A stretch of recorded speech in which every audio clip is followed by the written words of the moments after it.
The lights were bright. The gowns sparkled. 10 legends ruled the silver screen. Millions of fans adored them. But off camera, something was breaking. One star heard voices that were not real. Another lost her memory to electric shocks. One man survived a crash that changed him forever and never truly recovered. The world saw glamour. Nobody saw the pain hiding just behind it. Tonight, we open 10 hidden files. These are the true untold stories behind Hollywood's golden stars and the darkest hours no one was ever supposed to see. Number 10, Clara Bow was Hollywood's very first it girl. In the 1920s, no face in America was more famous than hers. Fans sent her thousands of letters every single week. Studios built entire ad campaigns around her smile. But behind that smile, Clara's childhood held real fear. Her mother suffered from severe mental illness and reportedly once threatened Clara's life during an episode. As a young girl, Clara rarely felt safe at home. When stardom arrived, the pressure never stopped. Gossip magazines invented ugly, false stories about her private life. None of them were true. Millions of readers believed every word anyway. Slowly, the stress began to win. Clara grew anxious. She stopped sleeping through the night. Her hands trembled before difficult scenes. Reporters waited outside her home like hungry wolves, hoping to catch her at her worst. By the 1930s, Clara walked away from the cameras for good. Years later, she quietly checked herself into a mental health clinic, searching for the rest she never got as a star. She spent her final years far from Hollywood's noise. The girl who defined an entire decade died in 1965, largely forgotten by the industry she helped build from nothing. Number 9. Frances Farmer. Frances Farmer was too smart and too honest for old Hollywood. In the 1930s, she was a gifted stage and screen actress with real range and real talent. But she refused to play along with the studio's rules. She spoke her mind in interviews. She argued openly with directors and producers. Studio bosses labeled her difficult. The press labeled her worse, again and again. In 1943, after a series of public breakdowns and arrests, she was taken into custody against her will. Doctors at a state hospital in Washington diagnosed her with a severe mental illness. She endured insulin shock therapy, a harsh treatment common at the time, for months on end. The hospital hallways were cold. The days blurred together into something she could barely describe later. For years, Frances all but disappeared from public life entirely.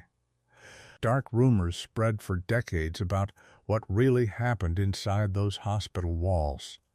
Some of those rumors were later proven exaggerated or simply false. What remains certain is this: a brilliant young actress lost years of her freedom, partly because she dared to speak up in an industry that demanded silence. Frances eventually recovered and worked again, but Hollywood never fully forgave her. She died quietly in 1970. Number 8. Barbara Payton. In 1950, Barbara Payton looked like the next great American star. She had studio contracts, magazine covers, and a future that seemed unstoppable. Then came the scandal that ended it all. Two men who loved her, actors Franchot Tone and Tom Neal, fought violently over her outside her own home. Tone was badly injured and hospitalized. Newspapers quickly turned Barbara into the villain of the entire story, blaming her for the men's actions. Hollywood studios dropped her contracts almost overnight, as if she had never existed. With no career left to protect, Barbara turned to alcohol to cope with the shame and silence that followed her everywhere she went.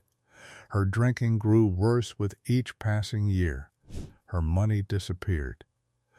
Her friends disappeared too, one by one. By the 1960s, she was living on the streets of Los Angeles, within walking distance of the studios that once adored her. She later wrote an unflinching memoir about her fall from fame, calling it a warning for young actresses.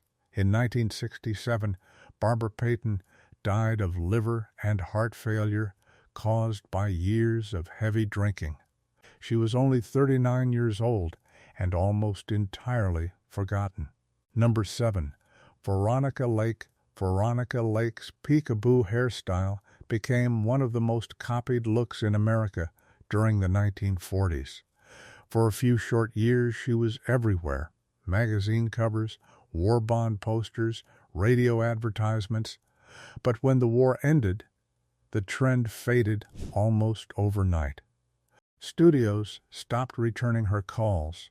Veronica turned to alcohol, quietly at first, then openly and undeniably. Her marriages fell apart, one after another. Her money slowly ran out. By the 1950s, the woman millions of Americans once copied was working ordinary jobs just to survive, including a stretch as a hotel bartender in New York City. Some customers recognized her famous face from old movie posters on the wall behind her. Most had no idea the woman pouring their drinks once ruled every theater in the country. She attempted a small comeback later in life. It never fully happened. Interviewers who met her described someone tired, guarded, but still quietly proud of what she had built. In 1973, Veronica Lake died from health complications linked to years of heavy drinking. She was only 50 years old. Her hairstyle lived on in fashion history forever. The woman behind it was almost completely erased. Number 6. Gene Tierney. Gene Tierney was one of the most beautiful faces of 1940s cinema, starring in unforgettable films like Laura. But in 1943, while pregnant with her first child, she caught rubella, a virus that can badly harm an unborn baby. Her daughter was born with severe lifelong disabilities. Years later, Jean learned the illness may have come from a fan who broke quarantine just to meet her in person at a public event. The guilt crushed her completely. Jean suffered a severe mental breakdown that she could not simply act her way through. She was hospitalized more than once over the following years. Doctors treated her with electroshock therapy, a common treatment at the time for severe depression. She later said the treatment erased pieces of her memory completely, including entire years of her own adult life. For a while, she vanished from the screen without explanation. Fans wondered quietly what had happened to her. Few knew the real truth behind the silence. Jean eventually returned to acting and chose to speak openly about her illness later in life, becoming one of the very first Hollywood stars to do so publicly. Her honesty helped change how people talked about mental illness in the industry. She died in 1991. Number 5. Vivien Leigh. Vivien Leigh won 2 Academy Awards and played Scarlett O'Hara in one of the biggest films ever made. From the outside, her life looked absolutely perfect.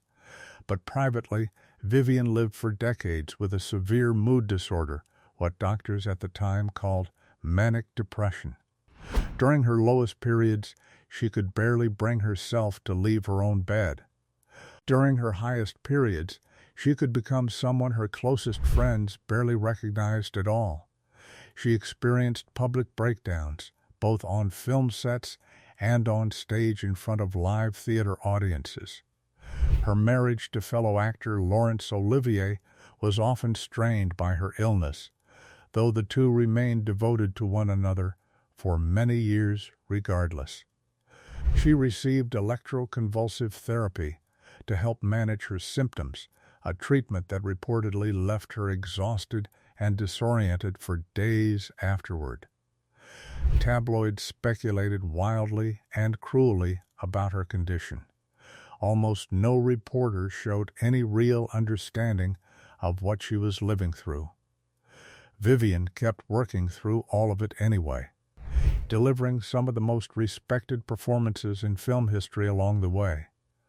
She died in 1967 from an unrelated illness, tuberculosis, at just 53 years old. Behind every award on her shelf, a quiet private battle had been raging for decades. Number 4. Montgomery Clift. Montgomery Clift was called the finest actor of his entire generation by critics and peers alike. Then, in 1956, everything changed in a single terrible night. Leaving a party at Elizabeth Taylor's house, he crashed his car directly into a telephone pole. His face was shattered on impact. Surgeons spent hours rebuilding it piece by piece. He survived the crash, but the man who eventually returned to work was never quite the same person again. Chronic, constant pain followed him for the rest of his life. So did a deep dependence on alcohol and painkillers, which only grew heavier with time. Friends watched him fade in front of them, film by film, year by year. He was also forced to hide his sexuality from the public. At a time when Hollywood would have destroyed his career over the truth alone. That isolation only added to his private suffering. One close friend later gave his slow decline a haunting nickname, calling it the longest suicide in Hollywood.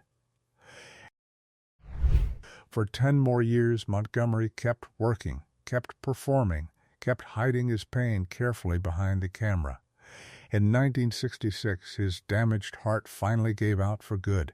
He was only 45 years old. Critics still call his later performances some of the bravest ever put on film. Number 3, John Seberg. John Seberg's career began with real promise in French New Wave cinema during the late 1950s, but her true nightmare came from an enemy she never saw coming, her own government. In the late 1960s, Jean publicly supported the Black Panther civil rights movement and donated money to their cause.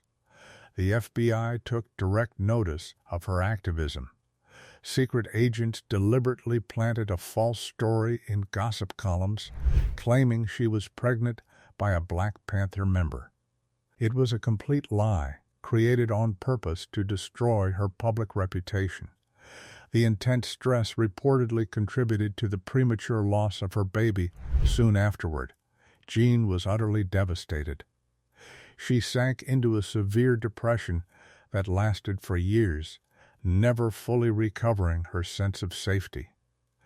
Decades later, government documents confirmed the FBI campaign was completely real, and officials eventually admitted the wrongdoing publicly. But by then, the damage to Jan's life was already permanent. In 1979, Jean Seberg died by suicide in Paris, France. She was only 40 years old. Her case remains one of the clearest examples in history of an institution deliberately destroying a star's mental health, not through ordinary gossip, but through a coordinated government plan. Number 2.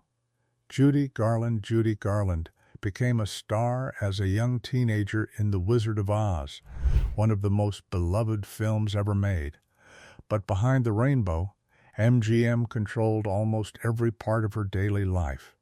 Studio doctors gave her amphetamines to power through 18-hour filming days without complaint.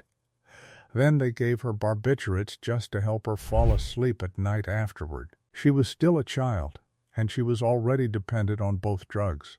Studio executives constantly criticized her weight, pressuring her into diet pills as well, on top of everything else. By her 20s, addiction had taken deep root in both her body and her mind. She attempted suicide more than once over the years and was hospitalized multiple times across the following decades. Despite everything happening privately, her talent never faded even slightly. Her voice still moved entire concert halls to tears, even during her most difficult years on stage. But privately, she cycled through broken marriages, empty bank accounts, and rapidly declining health. In 1969, Judy Garland was found dead inside her London home. A coroner officially ruled her death an accidental overdose, not an intentional suicide. She was only 47 years old and had already been famous for almost her entire life. Number 1. Marilyn Monroe. Marilyn Monroe remains the single most famous star to come out of Hollywood's golden age. Her image is still everywhere today, printed on posters, magazines, and murals around the world. But Marilyn's real life looked absolutely nothing like her glamorous photographs. She grew up moving through foster homes and an orphanage without a stable family to rely on. As an adult, she battled deep anxiety and depression that never fully released its grip on her. She depended heavily on prescription sedatives just to function through each ordinary day. She was hospitalized for psychiatric care more than once, including a stay she later described as one of the most frightening experiences of her entire life. Studio executives pushed her to keep smiling for the cameras, no matter how she actually felt inside. Close friends later said she was lonelier than almost anyone around her realized at the time. In August of 1962, Marilyn was found dead inside her Los Angeles home.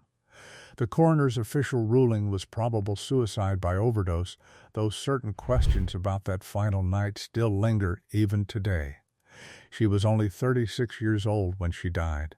Decades later, the world still can't seem to look away from her story.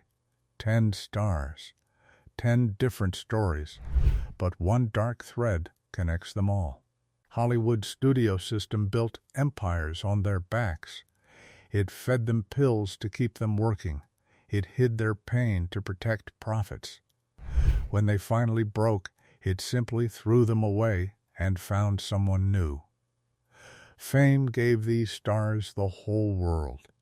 It also quietly took their peace, their health, and sometimes their lives. Hollywood built a beautiful lie for the cameras. Behind it, real people suffered in silence for decades. Their names still shine on old posters. Hollywood wanted this forgotten. We remembered. Subscribe for more truth.